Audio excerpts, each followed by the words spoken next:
Hello, hello! Bienvenue sur le podcast Les choses de la vie. Les choses simples sont belles. Partageons des ondes positives et profitons pleinement de chaque instant que nous offre la vie. J'espère que mon contenu te plaira et je te dis à très vite. Aujourd'hui, j'ai envie de te parler des points de vigilance lorsque tu visites un bien immobilier pour un achat. Euh, Parce qu'en fait, à midi, je suis allée voir une maison euh, qu'une collègue veut acheter avec son conjoint. Euh, c'est, C'était une contre-visite.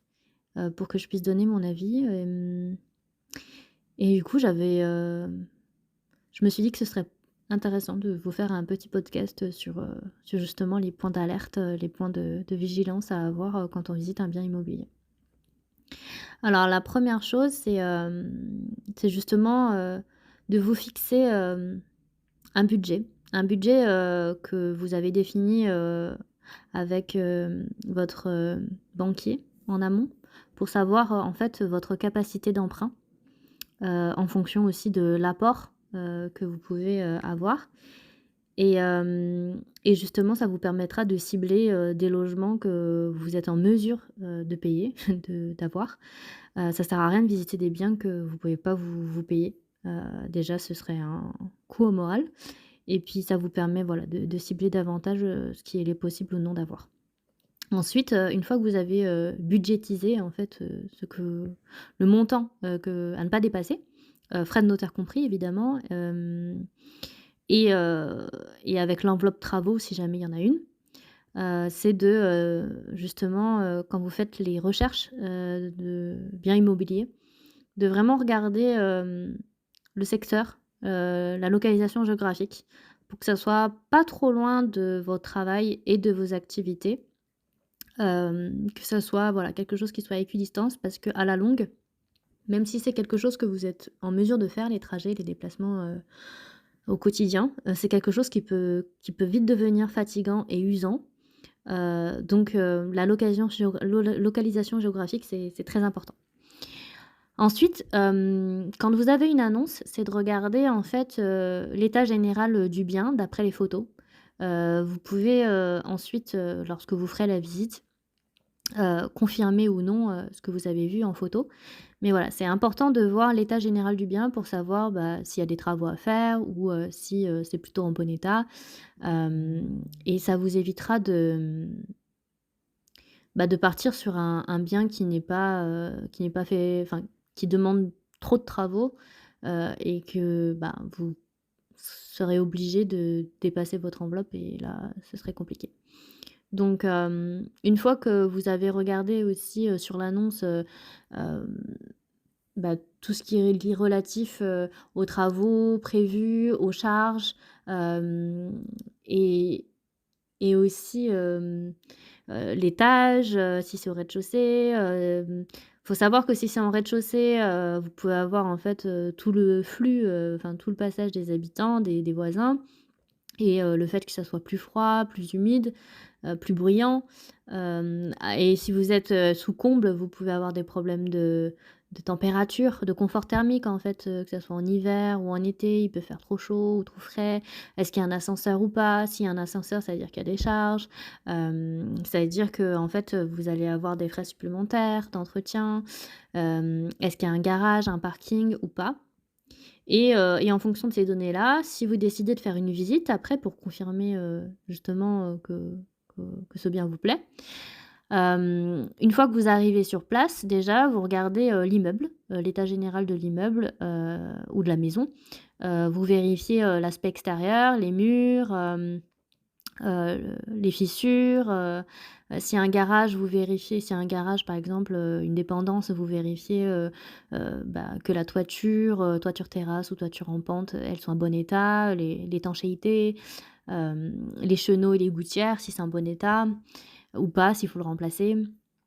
Vous vérifiez ensuite, une fois que vous rentrez à l'intérieur du bâtiment, enfin du logement, justement les plafonds, les sols, les équipements, qui sont présents, comme le chauffage, l'électricité.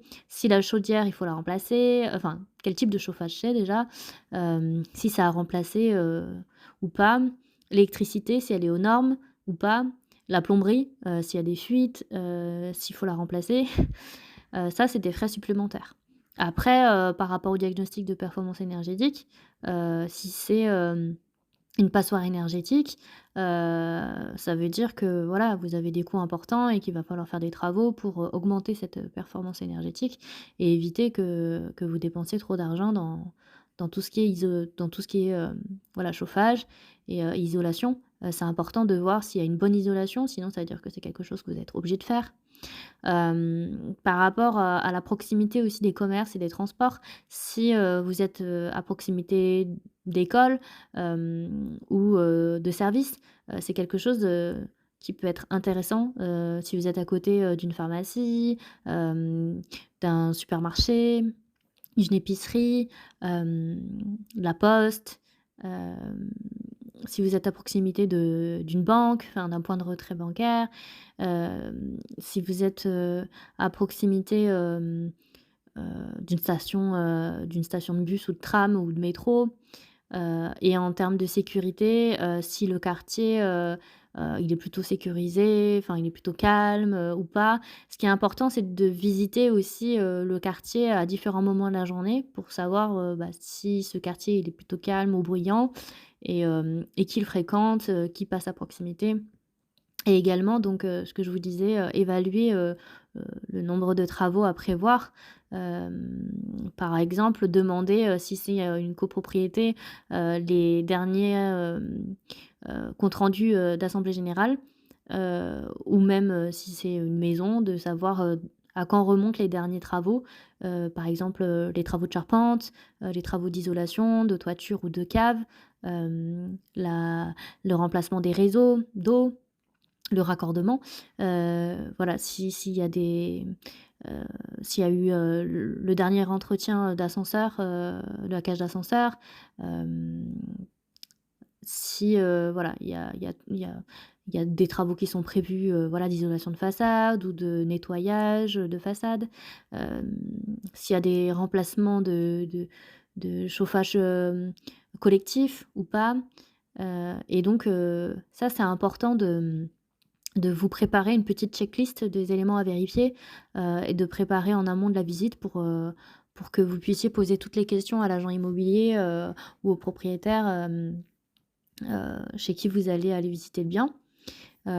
Et donc voilà, c'est important de voir tous ces points-là et ensuite de vous poser la question si, vous allez, faire appel à un courtier ou pas, en sachant que si vous prenez un courtier, en fait, ce qui va vous faire économiser, c'est ce que vous allez devoir lui payer. Donc vous êtes tout à fait en mesure, de faire les comparaisons vous-même, si vous voulez, faire cette économie-là. Heu et ensuite, il y a aussi d'autres points à voir, par rapport au bâtiment qui peut aussi, impacter sur, bah, sur votre achat, c'est-à-dire, est-ce que votre, bâtiment est mitoyen? Est-ce que, c'est, 1 mur ou 2 murs séparés? Est-ce qu'à proximité, voilà, il y a de la végétation, des arbres, une forêt? Comment ça se passe au niveau du ruissellement des eaux pluviales? Comment ça se passe l'évacuation? Comment ça se passe au niveau de la pente? Hem, est-ce qu'il faut, faire des travaux de renforcement de la structure? Hem, est-ce que, voilà, le montant total de ces travaux qui sont à prévoir, vous pouvez, le mettre dans l'enveloppe de demande, de prêt, justement? Parce que, voilà, ce sera plus intéressant, heu, de bien l'intégrer en amont. Ensuite, ce qui est intéressant aussi par rapport à la qualité des sols, c'est de, savoir si vous êtes, sujet à retrait-gonflement des argiles, justement, par rapport au réchauffement climatique, s'il y a des fissures, ou de l'humidité et ça peut être, très impactant sur, les fondations et sur les travaux de renforcement que vous devriez faire. Hem et ensuite, bien vérifier aussi, l'entretien, en fait, le coût d'entretien, des espaces verts, le coût d'entretien, de la maison et des installations, électriques ou de la mise aux normes, ça a un gros impact. Voilà. Après, Il faut vérifier aussi, l'état et la fonctionnalité, de la cuisine et de l'ensemble des sanitaires, des douches, des WC, voir, si ça s'écoule bien, s'il y a pas de bouchons. Parce que ça, c'est des choses que vous pouvez après négocier dans le prix heu, de votre offre, d'acquisition de biens immobiliers. Ce qui est important aussi, c'est de voir, finalement, les espaces, comment vous pourriez l'aménager, comment vous projetez, s'il y a du rangement, parce qu'il faut que ça soit pratique au niveau de la vie quotidienne. Est-ce que c'est vivable en l'état? Est-ce que vous devez, faire, des aménagements? Hem voilà, de bien vérifier, si vous pouvez accéder, voilà, aux combles, aux greniers, aux différents placards, voir à quoi ça ressemble. La taille des chambres également, qu'elles soient pas trop petites, que vous puissiez quand même avoir un usage, cohérent, et puis l'exposition aussi du bâtiment, comment il est orienté. Si les pièces, elles ont une bonne luminosité naturelle tout au long de la journée ou parce que si c'est, resté, sous une lumière un peu blafarde toute la journée, c'est pas top. Est-ce que vous avez du vis-à-vis? Est-ce que vous allez être obligé de mettre des rideaux? Est-ce que vous allez être, obligé de, voilà, de garder les volets tout le temps fermés? Hem, Est-ce que, il y a à proximité, une voie de chemin de fer ou un passage, si c'est il y a des couloirs aériens qui pourraient en fait, causer des nuisances sonores? Hem, voilà, ça c'est super important de vérifier tout ça et ensuite, n'hésitez pas, à faire, quand même, voilà, une visite, une contre-visite ou plusieurs visites d'autres logements pour pouvoir comparer. De toute façon, un bien, faut jamais être pressé. C'est pas grave si jamais le logement il passe, sous votre nez parce qu'en fait, un logement, c'est quand même, un prix conséquent et donc il y aura toujours, d'autres opportunités d'investir. Et ne vous laissez pas influencer par un agent immobilier qui vous dirait, «Ah non mais là, il faut absolument vous décider très vite», ça c'est pas possible. Il faut prendre votre temps parce que c'est pas une décision qui se prend à la légère. On n'achète pas, un bien immobilier comme on achète un bouquet de fleurs. Ça, c'est pas possible, à moins que vous soyez très, très riche. Mais dans ce cas-là, vous ne seriez pas en train de m'écouter, tout simplement. C'est important aussi de mettre à plat les avantages et les inconvénients, du logement que vous avez, visité, et par rapport à vos attentes, à vos besoins, justement par rapport à votre mode de vie. Si vous êtes, plutôt sportif, ou pas, si vous avez besoin d'être à proximité d'équipements, sportifs, d'être, à proximité de sentiers de randonnée. Est-ce que vous avez besoin d'être à proximité, d'une station de bus parce que, pour aller à votre travail?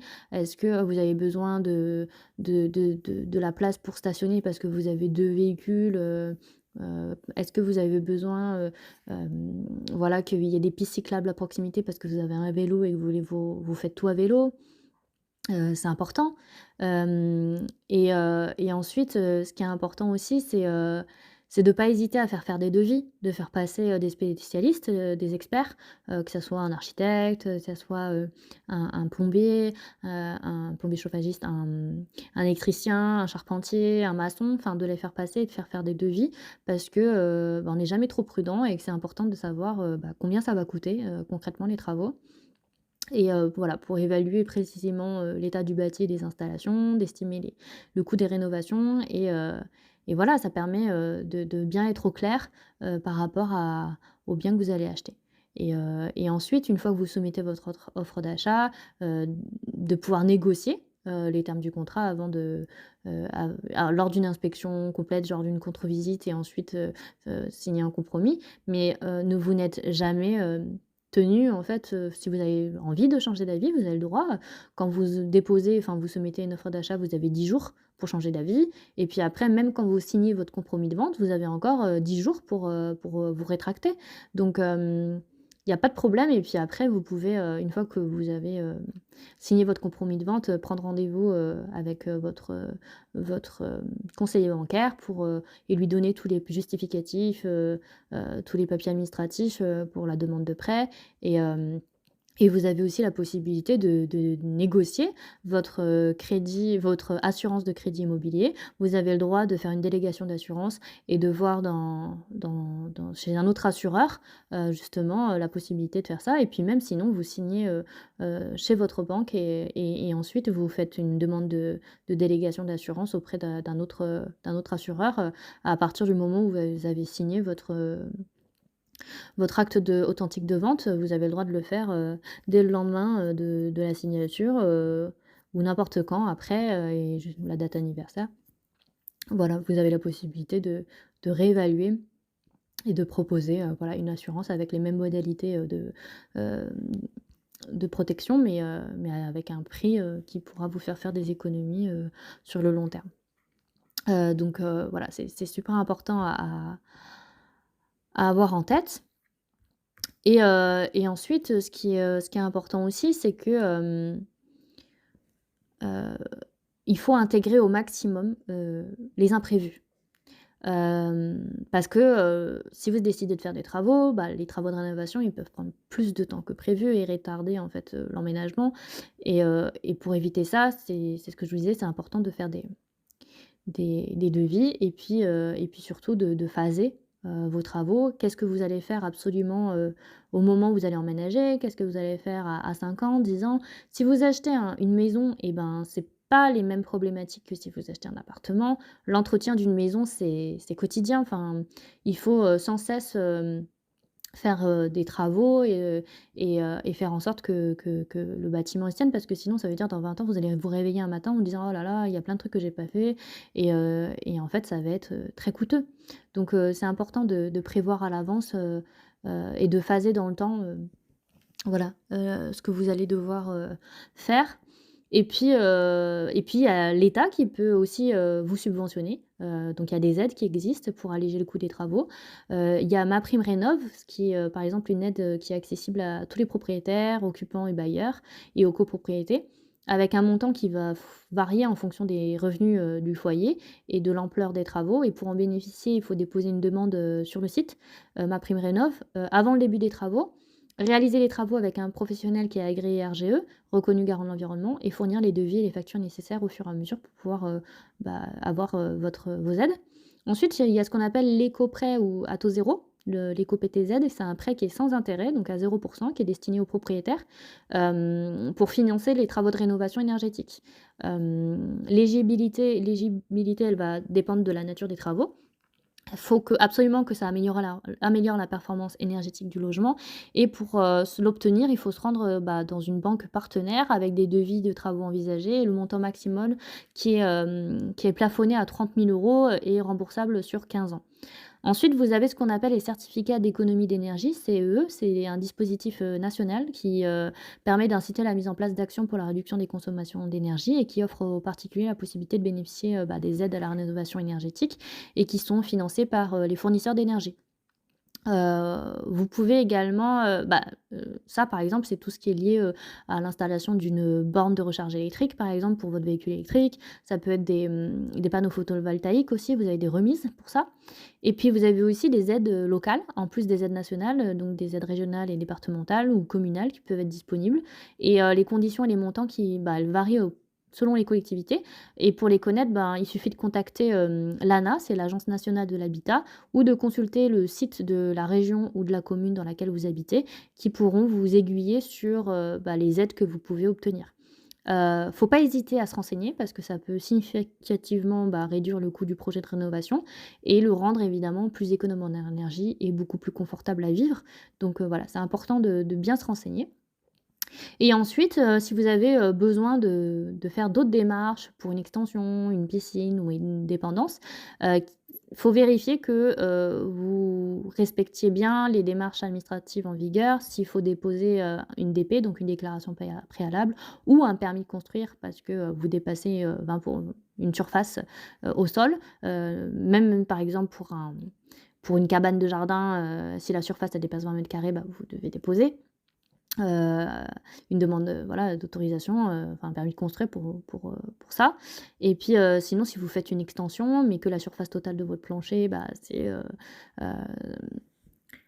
ça dépasse, la surface autorisée, vous êtes obligé de faire appel à un architecte.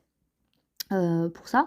Donc c'est important, de bien être au clair avec, les règles d'urbanisme local. Vous avez le plan local d'urbanisme ou le plan local d'urbanisme, intercommunal, qui, fixe les règles, toute la réglementation en vigueur à respecter. Donc ça, c'est important aussi de vous renseigner. Il définit en fait, toutes les règles liées, par exemple, aux limites de propriété, par rapport, aux distances à respecter, par rapport aux hauteurs, par rapport aux matériaux, aux teintes. Donc voilà, c'est important de bien l'avoir en tête et puis aussi de bien se faire accompagner, le cas échéant, par des spécialistes, des architectes, ou des concepteurs paysagistes aussi si vous avez, par exemple un grand terrain.